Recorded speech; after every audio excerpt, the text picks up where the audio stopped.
사도행전 11장 19절부터 26절까지 제가 읽겠습니다.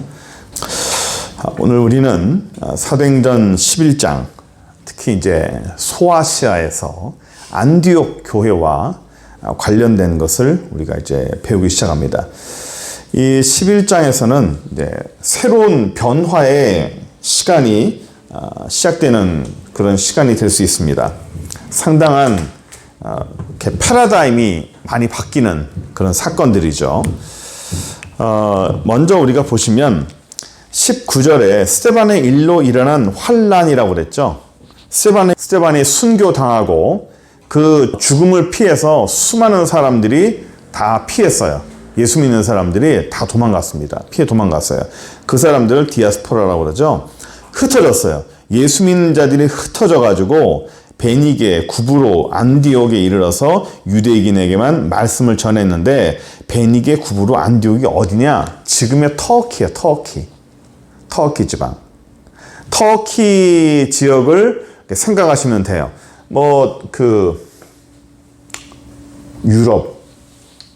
유럽을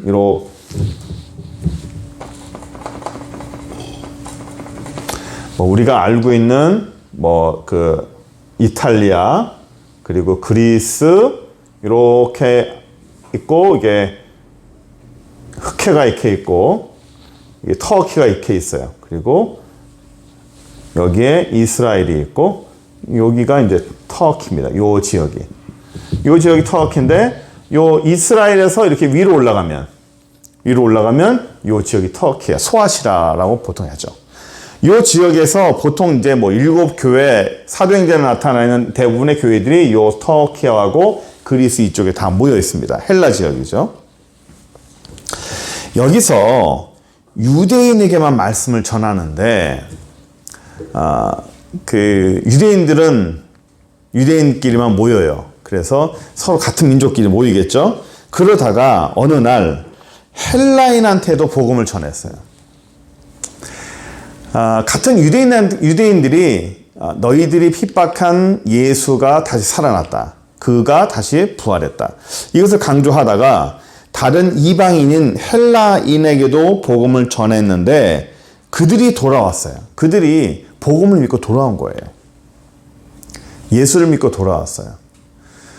초기 기독교에서 그 사람들이 오해하는 게 하나 있었어요. 이게 잘 안 보이죠? 초기 기독교의 사람들이 오해한 것 중에 하나가 대부분이 다 백인이었어요. 백인. 화이트. 이 백인들이 복음을 전했고, 백인들이 복음을 받아들였는데, 이 백인 외의 유색인종한테는 복음이 없다고 생각했어요. 그리고 그들은 구원받을 수 없다고 생각했어요. 유색인종은 사람이 아닌 유색인종은 짐승과 같다라고 생각했어요. 그래서 이 사람들한테는 복음을 안 전했습니다. 그런데 선교사들이 복음을 전하기 시작하면서 이 당시만 해도 자기들 지역에만 백인들끼리는 선교를 많이 했어요. 그런데 그 외에 유색인종 쪽으로는 선교가 잘 안 나갔어요. 왜냐하면 백인들만 사람이라고 생각했으니까. 그러다가 흑인들한테도 또 황인종한테도 복음을 전하기 시작한 거죠. 그들도 예수를 믿고 돌아오기 시작하니까, 하나님은 예수 그리스도의 복음은 피부 색깔을 좌우하지 않는구나. 사람의 영혼은 다 똑같구나. 유색인종은 영혼이 없다고 생각했으니까. 특히 흑인들은 영혼이 없다고 생각했어요.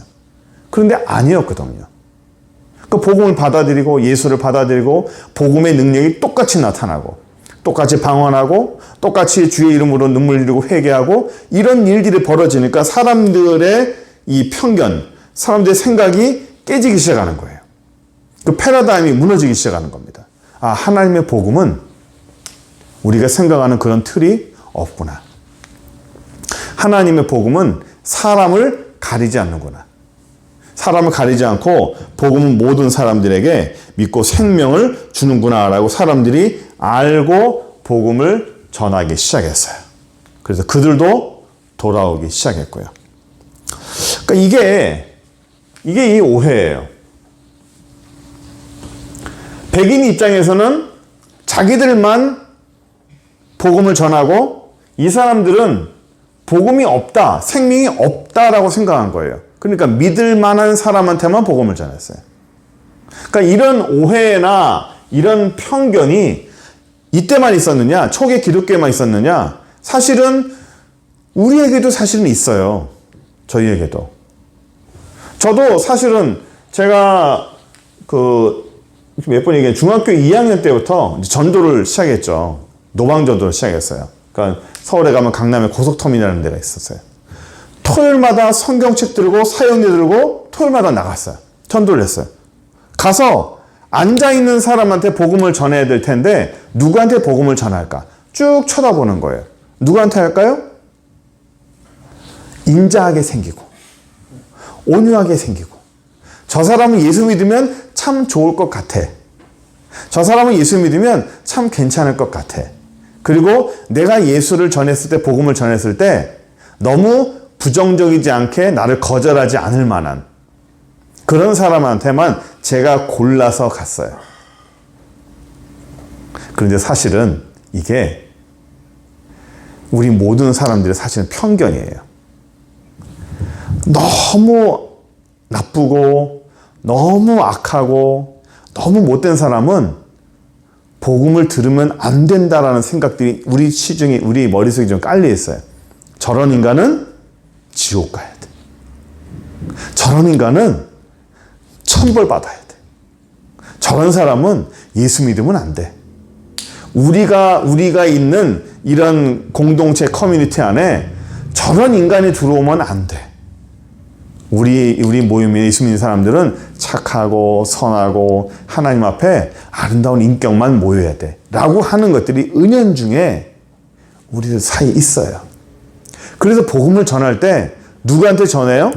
이 사람이 복음 전하고 이 사람이 복음 받아들이면 참 좋겠다. 이 사람이 예수 믿으면 참 좋겠다. 라고 하는 사람한테 많이 골라요. 그런데 한번 보세요. 그런 사람들이 예수를 잘 믿어요? 그런 사람들이 예수를 잘 믿고 돌아옵니까? 아니에요. 전혀 아니에요. 이상하게도 저 사람은 이 복음을 전하면 잘 믿을 것 같아 라고 하는 사람은 진짜 안 믿어요. 될 것 같은데 하는 사람들이 끝까지 안 믿습니다. 정말 질기게 안 믿어요. 그런데 의외로 전혀 생각지도 않았고, 이런 사람은 도무지 예수 믿을 것 같지 않은 사람들이 있어요. 이 사람은 내가 감히 복음을 전하겠다라는 말도 못 꺼낼 만한 무서운 사람도 있고요, 독한 사람들이 있고, 말을 막 강하게 하는 사람도 있잖아요. 근처도 막 못 가는 사람들. 그리고 저런 사람은 우리 교회 오면 안 될 것 같아 하는 사람들. 근데 의외로 그런 사람들이 이렇게 돌아와요. 우리 이 경남 지방에는, 이 경남 부산 이 사람들이 전국에 있는 절을 다 먹여 살린다고 하더라고요. 전국 절을 순례하는 게 있어요. 그런 사람들, 그런 대빵들, 이런 사람들이 예수를 딱 믿기 시작하면 얼마나 잘 믿는지 몰라요. 하던 그대로 방향만 딱 틀어놓는 거예요. 방향만. 절대 안 믿을 것 같은 사람들이 예수를 믿어요. 제가 간증했었잖아요. 제가 학교 다닐 때도 우리 성경 공부 모임 하면 학교 식당에서 성경 공부 모임 하면 저 끝에서부터 철의자를 막 끌고 다니면서 꼭 공부할 때만 그렇게 모여서 기도할 때만 끌고 다녀서 얼마나 방해를 하는지, 지나가면서 꼭 독한 말을 해요. 얼마나 이렇게 독한 말을 하는지. 예수 믿는 것들이 말이야, 이것들이 이 교회, 이 학교가 무슨 니들 교회냐 하면서 이상한 말을 하는데 얼마나 독하고 못됐는지. 저런 인간은 마귀가 안 잡아가나? 왜 마귀는 저런 인간 빨리 안 잡아가나? 저는 그렇게 기도했어요. 하나님, 저 인간 좀 우리 기도하고 할 때 좀 보내지 말아주시고 좀 지켜주세요. 저는 악한 것으로부터 우리를 좀 보호해주세요. 그 사람한테 복음 전할 생각 단 요만큼도 없었어요. 왜? 저 인간은 예수 믿을 인간이 아니고 저 인간은 악마와 같은 인간이니까 예수 믿으면 안 된다고 생각했어요. 그 사람이 제가 이스라엘 갔다 오고 난 다음에 어느 교회 간사이 거기 있더라고요. 그 순장으로 있더라고. 지금 터키 선교사 갔어요. 그 사람이 예수 믿을 거 누가 알았어요? 저는 상상도 못했어요. 군에 있을 때도 그 독하게 굴었던 그 사람, 교회만 갔다 오면 얼마나 못됐게 하는지. 근데 그 사람이 저기 어디 서울에 온누리교에서 또 만난 거예요. 어떻게 여기 교회 안에서 만났다는 것 자체가 저한테 큰 충격이었어요. 어떻게 이 사람이 교회 안에 있을 수 있을까? 어떻게 이 사람이 교회에 나올 수 있을까? 왜 왔을까? 해코지를 왔을까? 별 생각을 다 했어요. 근데 사람이 순한 양이 됐어요. 순한 양이. 어떻게 사람이 저렇게 변했을까? 그 어떻게 오셨냐 했더니 선교사 나갈 준비하고 있다는 거라. 그분도 터키, 여기 터키 가는 거예요. 그 사람이 누가 예수 믿을지 몰라요. 항상 이 사람은 예수 안 믿을 것 같은 사람들이 예수 믿어요. 예수 믿을 것 같은 사람들이 예수를 잘 안 믿어. 그러니까 우리의 생각과 하나님의 생각은 달라요. 그래서 여기서 헬라 사람들에게 복음을 전하고 이 사람들이 예수 안 믿을 것 같지만 결국은 복음을 전해서 복음이 시작이 된 거예요. 그러니까 우리의 오해나 우리의 편견이 깨져야 되는 거예요. 21절에 주의 손이 그들과 함께 하시며 수많은 사람들이 예수 믿고 돌아온다 그랬죠. 그러니까 사람이 애쓰고 노력하는 거 중요해요. 근데 주의 손이 함께 해주셔야 돼요. 주의 손이 함께 해주셔야 돼요. 주님이 밀어주셔야 돼요. 주님이 밀어주셔야 돼요. 똑같이 애쓰고 똑같이 노력하는데 주님이 밀어주시니까 같은 노력으로도 하나님이 부어주시는 게 다르잖아요. 아멘. 그러니까 우리 사모님은 그걸 경험했을 거예요. 하나님이 밀어줬을 때와 하나님이 밀어주지 않았을 때 사람들이 오는 것과 전도되는 것과 성도들과 이 새신자들이 오는 게 얼마나 다른지를 하나님이 밀어주시면 무섭죠. 무서워요. 어디서 왔는지 저 멀리서까지도 어떻게 왔는지 이게 다 와요. 하나님의 손이 정말 중요한 거예요. 자, 그래서 22절 보세요. 그렇게 예수 믿는 사람들이 소아시아의 터키 지역에 많아지기 시작하니까 예루살렘 교회가 본부예요. 이 사람들의 소문을 듣고 바나바라는 사람을 안디옥까지 보내요. 예루살렘이 여기에 있는데 안디옥은 여기 이쪽쯤에 있습니다. 거리가 얼마나 될까요? 우리나라 길이를 하면 요 정도 돼요. 우리나라 길이가 요렇게 정도 됩니다. 그러니까 우리나라 길이의 몇 배 정도 갈까요? 굉장히 길어요. 한 10배? 우리나라 길이 한 10배? 육로로 가면 정말 한참 걸리죠. 배로 가면 아마 좀 더 빨리 갈 수도 있고요. 어쨌든 상당히 먼 거리예요. 그 먼 거리를 바나바를 보냈어요. 파송을 보낸 거예요. 그래서 23절 그가 이를 하나님의 은혜를 보고 기뻐하여 모든 사람 굳건한 마음으로 권하여 있으라 라고 했습니다. 그러면서 보세요. 24절 보세요. 바나바는 착한 사람이고 성령과 믿음이 충만한 사람이었어요. 그러면서 이 바나바라는 사람이 여기에 이 예루살렘에서 파송을 받은 바나바, 이 바나바라는 사람이 누구를 찾아가냐면 사울을 찾아갑니다. 바울이라고 이름이 바뀌기 전에 사울을 찾아가는 거예요. 이미 이 사울은 예수를 믿었어요. 예수를 믿고 예수님을 만나고 이제는 돌이켜가지고 여기서 막 이제 회개하고 있고 변화하는 그런 시기죠. 거기서 사울을 찾아가가지고 만나서 바울이 이 사울의 후견인이 됩니다. 사울을 키워주고 보호해주고 사울을 밀어주고 예수 믿는 사람도 잡아주겠던 사람이니까 그 사람은 어떻게 믿느냐? 내가 보증할게. 바나바가. 내가 보증하고 사울을 변호하고 다니면서 모든 일들을 가르치고 인도하고 사울의 굉장히 후견인으로 굉장히 노력을 많이 했던 사람이 바로 바나바예요. 저는 여기서 한 가지 우리가 봐야 될 게 보세요. 사울이 아주 형격한 일을 했어요. 정말 하나님 앞에서 놀라운 일을 했습니다. 그런데 이 사울 되게 했던 사람이 누구냐면 바로 이 바나바예요. 바나바가 없었으면 사울이라는 존재 자체가 생기지 않았어요. 이 위대한 바울로 바뀌었던 이 바울이라는 사람을 누가 인도하고 다리를 놔줬느냐? 바나바라는 사람이에요. 나를 밟고 지나가라. 내가 너의 등이 돼줄게. 나를 지나가서 네가 올라가라. 이 높은 단계에 올라가려면은 내가 너의 발판이 돼줄게.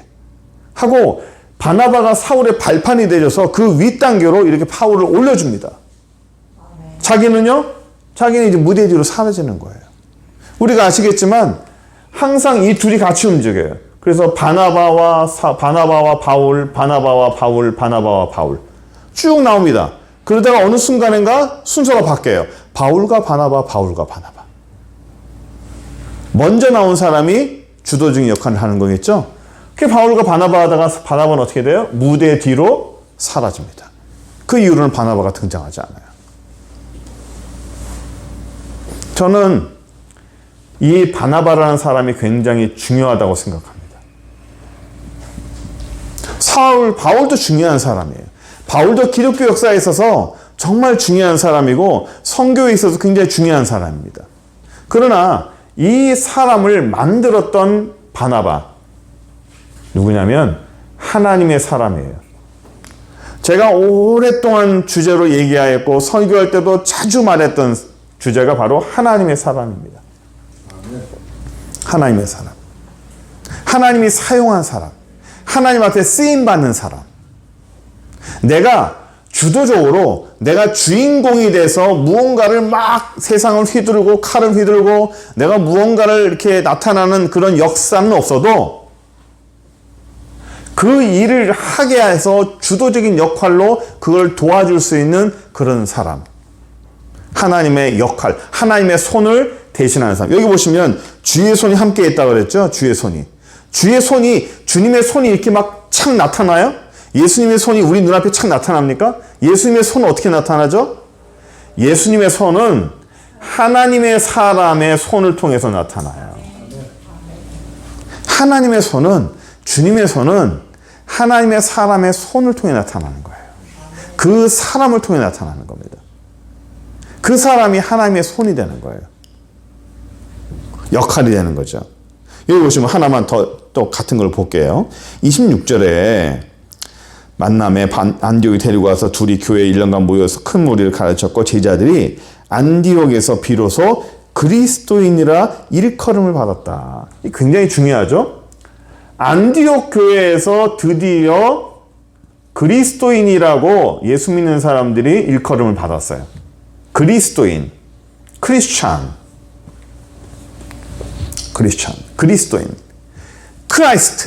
크라이스트의 TI에 사람이라고 해서 정확히 직역을 하면 예수 사람이겠죠. 예수 사람, 크라이스트. 근데 크라이스트라는 말이 뭐예요? 그리스도인을 할 때 그리스도라는 뜻이 뭐죠? 그리스도,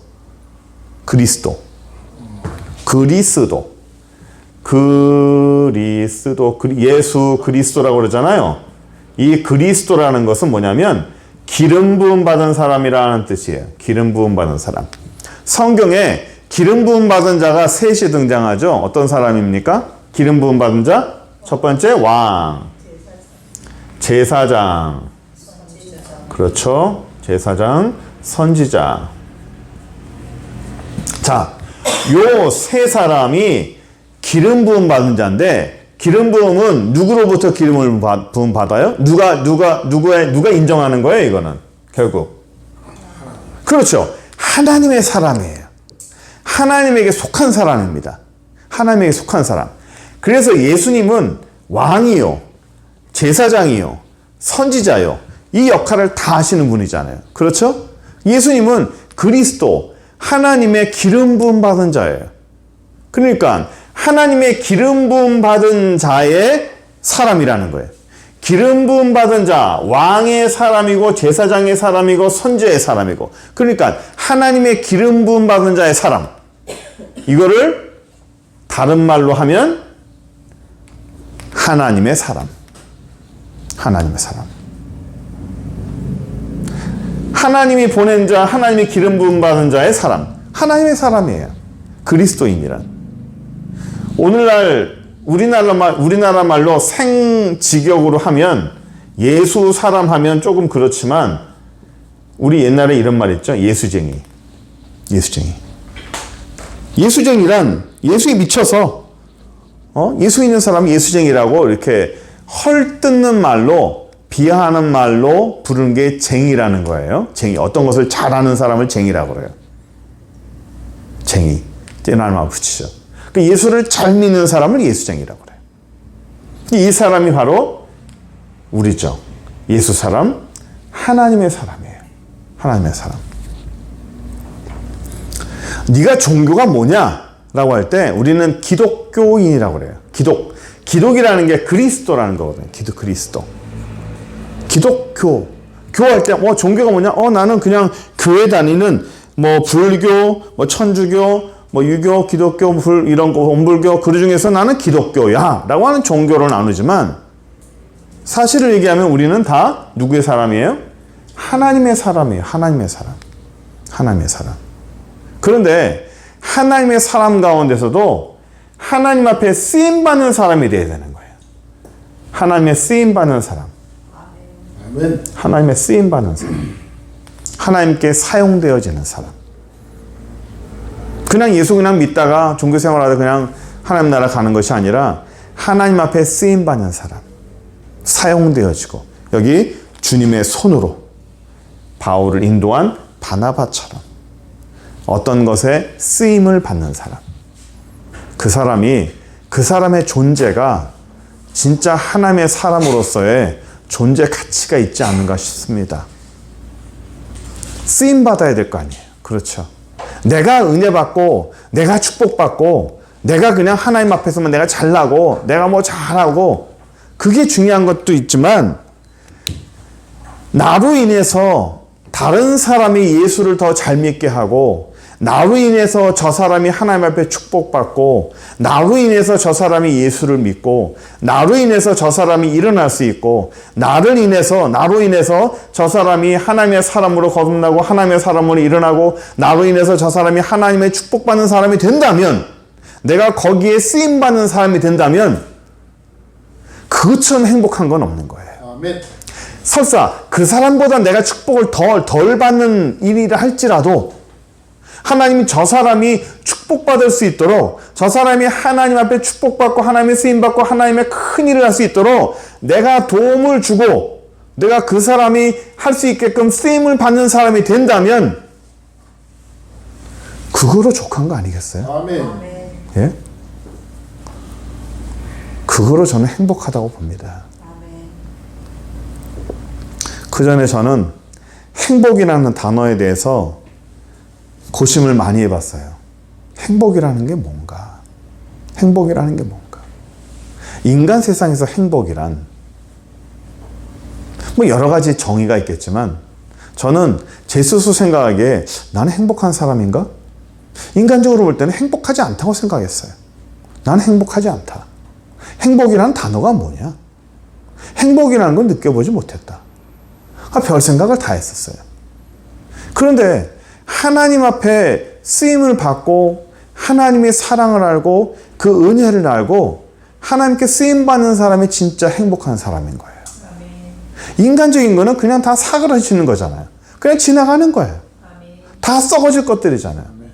다 썩어지고 없어지는 것들. 아무리 좋은 거 먹어도 다 대변이고 제 아무리 좋은 거 경험해도 다 없어지는 것들이고 제 아무리 좋은 옷을 입어도 다 없어지는 거예요. 다 사라지는 거예요. 다 거품과 같이 아침 안개 같이 다 사라져요. 그런데 하나님의 일은 변하지 않고 하나님의 사람은 하나님 앞에 쓰임받는 사람은 변함이 없어요. 우리의 삶에서 저는 우리 안에 바울 같은 사울 같은 이런 사람도 나왔으면 좋겠어요. 근데 100에 하나 1000에 하나 이런 위대한 사람이 나올까 말까. 예? 저는 이런 위대한 사람이 나왔어도 좋겠지만 저는 이런 바울이 되는 사람들보다도 구석에서 그늘에서 별로 그렇게 유명하지도 않고 그렇게 능력을 발휘하지도 않지만 그래도 다른 사람을 세워줄 수 있고 묵묵히 자기 일을 하면서 하나님 앞에서 인정받는 사람, 그런 사람이 이 시대에 필요한 사람이 아닐까 싶어요. 이 마지막 때 너나 할 것 없이 전부 다 주인공만 되려고, 너나 할 것 없이 뭔가 자꾸만 앞에만 나서려고 하고, 너나 할 것 없이 자꾸만 자기 이름만 내세우려고 하는 이 시대에 정말 하나님의 사람들은 뒤에 숨어서 받쳐주고 노력해주고 만들어주고, 그게 아름다운 하나님의 사람이 아닐까 싶어요. 아멘. 음악 한 가지만 얘기하고 끝내려고 합니다. 합창을 보면 소프라노가 있고 엘토, 테너, 베이스, 바리톤 여러 가지 나눠집니다. 소프라노는 멜로디를 담당하죠. 그 멜로디가 이게 크고 그 외에 이 다른 이 부서는 그 멜로디를 받쳐주는 역할을 합니다. 보조해주는 역할을 해요. 그래서 그 멜로디가 아름답게 들려지는 겁니다. 소프라노라는 그 솔로 하나만 했을 때보다 엘토가 받쳐주고 테너가 받쳐주고 베이스가 받쳐주면 훨씬 더 아름다운 화성이 나와요. 아름다운 하모니가 나옵니다. 그 소프라노를 아름답게 만들어준 테너, 그 소프라노를 아름답게 만들어주는 엘토, 그 소프라노를 더 아름답게 만들어주는 테너와 베이스. 저도 그게 좋아요. 음악을, 하모니를 만들어주는, 받쳐주는, 보조해주고 그것을 아름답게 만들어주는 그 사람이, 그러니까 이 시대에 바나바와 같이 하나님의 사람이 아닐까 싶습니다. 그래서 우리가 좀 더 겸손하게 하나님 앞에 쓰임받는 사람, 그래서 이따가 우리 기도할 때도 주여 우리가 주님 앞에 쓰임받는 사람 되게 해주십시오. 하나님이 사용하는 그런 사람 되게 해달라고 다 같이 기도하는 여러분 되게 바랍니다. 기도합시다. 전능하신 하나님 감사합니다. 저희를 축복하여 주시고 은혜 받게 하여 주시고 믿음 가운데 큰 능력과 은혜가 우리에게 나타나게 하심을 감사합니다. 여호와의 능력과 그 은혜가, 그 축복이 저희 안에 나타나게 하시고 우리 하나님을 더불어서 더 크게 사용하여 주시고 은혜 가운데 거하고 믿음으로 크게 주님 앞에 사용되어지고 큰 일꾼으로 쓰임받는 귀한 영혼들 되게 하여 주옵소서. 예수 그리스도의 이름으로 기도드립니다. 아멘.